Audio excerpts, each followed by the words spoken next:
आदाब सलाम, मैं एजाज़। इस वक्त मैं मौजूद हूँ लखनऊ सेंट्रल विधानसभा में। एरिया है मौलवीगंज का।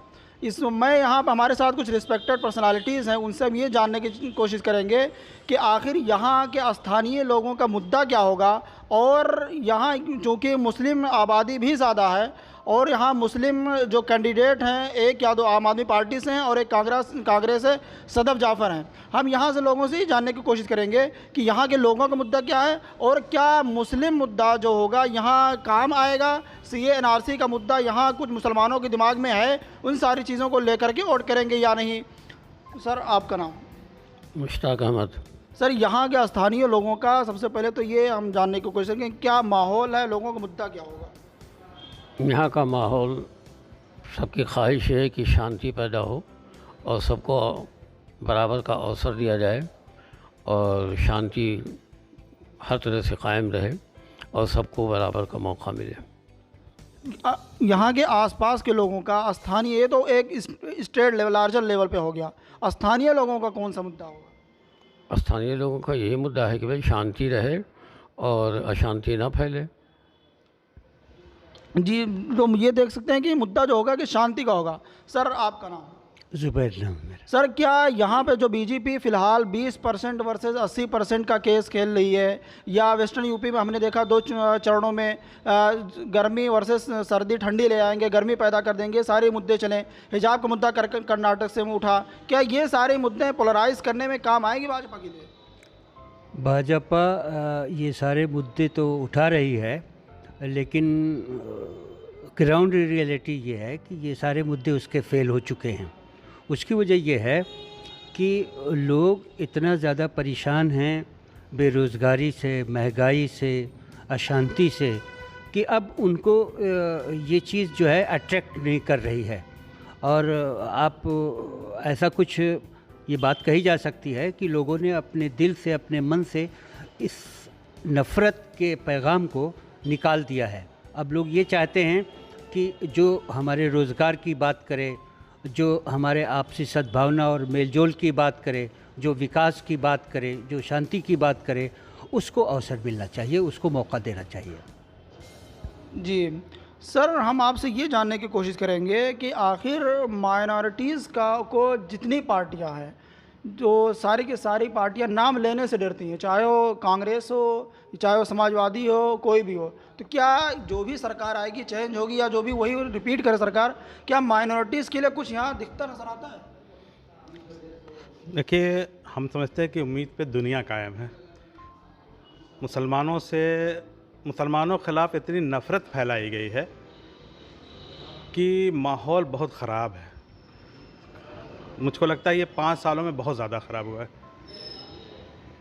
मगर कुछ ऐसा लग रहा है, उम्मीद है कि मुसलमान और अक्सरियत जो हिंदू मेजॉरिटी है वो इस बात को समझ रही है। तो मुझको लगता है ये इलेक्शन जो है इस चीज़ को ख़त्म करेगा, ऐसा लग रहा है। ये कुछ लोग कह रहे हैं कि मुसलमानों को थोड़ा सा इग्नोर कर रही है पार्टी। ये बात है कि कांग्रेस हो, सपा हो, बसपा हो, और बीजेपी तो करती ही है। तो बीजेपी का तो चुनावी मुद्दा है, बिल्कुल, इसमें बेशक बीजेपी का चुनावी मुद्दा ही ये है, क्योंकि उसी बेस पे वो वोट पाती है। मगर इंशाल्लाह उम्मीद है कि इस बार जो है वो नफ़रत कम होगी। ख़त्म तो नहीं कही जा सकती, मगर कम ज़रूर होगी।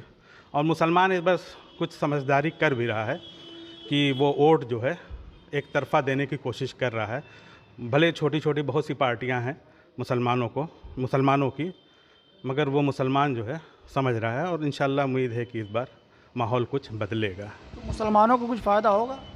बिल्कुल होगा, बिल्कुल होगा, क्योंकि मुसलमानों को फ़ायदा इसलिए होगा कि मुसलमान एक तरफ वोट कर रहा है। इसका फ़ायदा मिलेगा मुसलमानों को, दिख नहीं रहा है मगर मिलेगा, ज़रूर मिलेगा। क्या जैसे कि देखते हैं कि जो क्लैश है भाजपा वर्सेस समाजवादी ज़्यादातर दिख रहा है, जो कि वेस्टर्न यूपी के अंदर भी ये चीज़ देखी गई, तो क्या यहाँ पर अगर हम बात करें तो किसानों का जो मुद्दा है, जो वेस्टर्न यूपी 2 फेज़ के चुनाव हुए, वहाँ किसानों का मुद्दा सबसे ज़्यादा देखा गया, तो क्या यहाँ किसानों का कुछ होगा? देखिए, ये तो शहर है, यहाँ किसानों को डायरेक्ट मतलब एड्रेस नहीं किया जा सकता है, लेकिन किसान का मुद्दा सिर्फ किसानों ही तक नहीं महदूद है, बल्कि किसानों का मुद्दा हर मतलब भारतीय समाज के हर सदस्य का मुद्दा है। भाई राशन महंगा होगा, अनाज महंगा होगा या किसानों पर जुल्म और अत्याचार होगा तो समाज तो एक दूसरे से मिलकर बनता है। अगर किसी पर कोई तकलीफ़ होती है तो उसके असरात हर जगह पहुंचते हैं। इसमें किसानों के साथ जिस तरह का व्यवहार किया गया है, असल में इसमें बीजेपी की जो नीयत है, जो उनकी कार्यशैली है, उस पर एतराज़ है। और ये समझा जा रहा है कि ये वो लोग हैं जो चंद पूंजीपतियों को खुश रखने के लिए बहुत बड़े वर्ग को कुर्बान कर सकते हैं। सर लेकिन यहाँ पर अगर हम बात करें कि MIM से, मजलिस इत्तेहादुल मुस्लिमीन से असदुद्दीन ओवैसी साहब भी पूरे उत्तर प्रदेश के अंदर चुनाव लड़ रहे हैं और वो क़यादत की बात करते हैं कि हम मुसलमानों के कायद हैं, मुसलमान एकजुट हो जाएं, एक प्लेटफॉर्म पे आ जाएं। तो क्या उनका ये नारा मुसलमानों के लिए होगा? ये तो अफसोस की बात है कि असदुद्दीन ओवैसी साहब ऐसा कर रहे हैं, या हमारे माशरे में कोई भी अगर ऐसा सोचता है तो ये चीज़ मुमकिन नहीं है। मुमकिन इस वजह से नहीं है कि हिंदुस्तानी समाज की जो फैब्रिक है, बुनत है, उसको आप देखें तो यहाँ पर ऐसा चल नहीं सकता है। समाज को हमेशा अच्छे उसूलों की बुनियाद पर उसकी तामीर करनी चाहिए, उसको खड़ा करना चाहिए। ये सिर्फ रिएक्शन है कि कोई यादव की पार्टी है, कोई दलित का नारा दे रहा है, कोई श्रवण का नारा दे रहा है तो हमारे पास और कुछ नहीं है, कोई OBC का नारा दे रहा है तो हम मुसलमान का नारा दें। ये बात सही नहीं है। हाँ, ये ज़रूर बात सही है कि मुसलमानों के सिलसिले में कुछ बहुत अच्छा काम नहीं होता है, लेकिन ये समझना चाहिए कि ये बीजेपी की या RSS की या हिंदुत्व के अलंबरदारों का ये सोचा समझा मंसूबा है।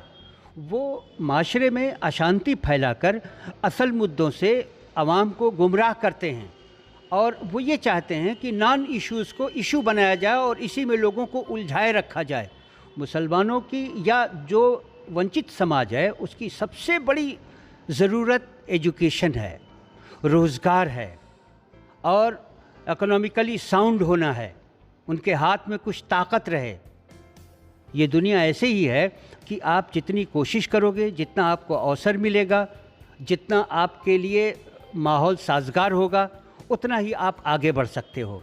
इसी चीज़ को वो ख़राब करने के लिए उल्टे सीधे इश्यूज़ छेड़ते हैं। गर्मी की बात आपने कही, वो यानी ऐसे ऐसे भाषण देते हैं, ऐसे ऐसे जुमले कहते हैं कि आदमी प्रोवोक हो जाए, आदमी भड़क जाए, और भड़कने के नतीजे में फिर ये रिएक्शन की पॉलिटिक्स जो है वो MIM मतलब कर रही है।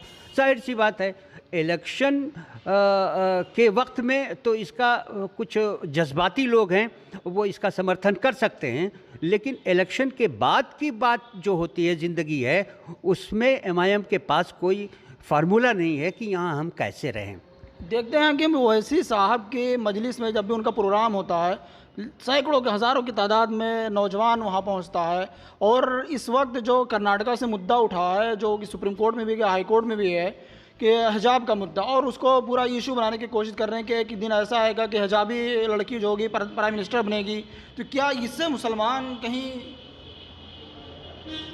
देखिए, ये सब जज्बाती बातें हैं और यहाँ पर हर तरह का समाज है। पूरे समाज से मिल कर के जब कोई उसूल और पार्टी बनेगी तो वो कारगर होगी। और चंद जज्बाती लोग, जैसे बात कही गई, जज्बाती लोग इसका समर्थन कर सकते हैं, इसका साथ दे सकते हैं, लेकिन सोचे समझे प्लान के तहत एक मुस्बत पॉजिटिव काम मुसलमान कर रहे हैं, उसी में उनकी भलाई भी है और मुल्क की भलाई भी है कि सच्चे रुख पर काम किया जाए। बिल्कुल। तो हम सीधे तौर पे देख सकते हैं कि मुसलमान जो होगा सोच समझ कर वोट करेगा, और ये जज्बाती लोग जो बिल्कुल मुद्दा उठा रहे हैं कि क़यादत की बात कर रहे हैं, ऐसे लोगों को बिल्कुल पूरी तरह से नकारा जाएगा। देखते रहिए फ्रीडम एक्सप्रेस।